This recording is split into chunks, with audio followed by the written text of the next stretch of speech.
Benedict, magandang umaga sa iyo dyan at sa oras na ito, kumusta ang lagay ng panahon dyan sa inyong lugar?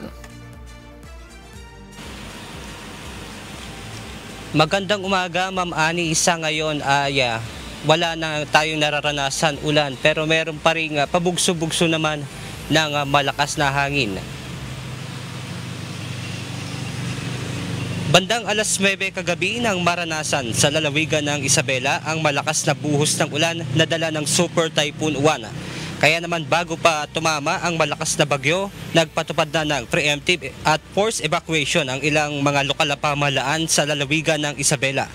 Sa mga bulubundukin at coastal municipalities ng Dinapigue, Dibilacan, Makunakon at Palanan ay nagpatupad na rin ng forced evacuation, katuwang ang Philippine National Police at ang Philippine Coast Guard. Bukod dito, ang mga lugar naman na malapit sa Cagayan River ay nagpatupad rin ng evacuation. Yes po, parte po kasi dyan sir, mababa po yung location po nila.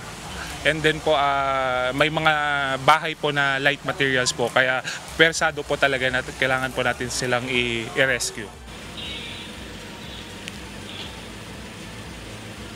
Isa nga sa maagang lumikas ang stroke patient na si Daisy Domingo na nais nang nasa ligtas na lugar bago pa man ang pinangangambahang pagtaas ng level ng tubig sa Cagayan River.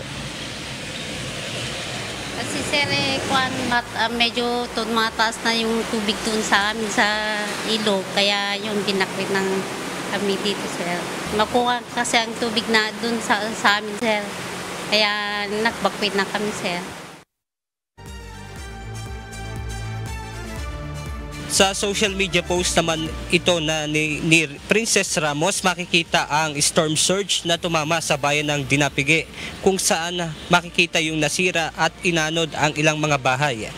Sa tala naman ng Isabela Provincial Disaster Risk Reduction and Management Council, as of 5 p.m. kahapon ay umabot na sa 4,850 families o katumbas ng nasa 14,553 individuals ang inilikas na. Parating sinasabi nga po namin sa aming mga kabayan, stay home and stay safe lang po, wag na po tayong lalabas. At kasalukuyan, may kanya-kanyang diskarte po ang kanya-kanyang bayan po. So yung mga nagtitiwala naman kami sa mga rescuers po natin doon at sa mga local officials natin na ini-evacuate. At tuloy-tuloy naman po ang komunikasyon po natin sa kanila at pag-update din na sa atin.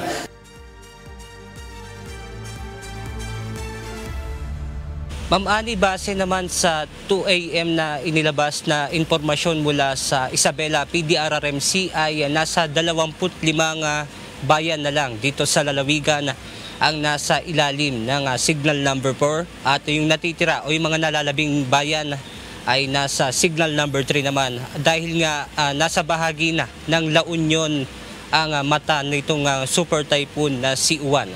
At yan muna ang ating update mula rito sa Cauayan City, Isabela. Balik sa iyo dyan, Ani. Maraming salamat, Benedict Samson, mula po sa Cauayan City, Isabela.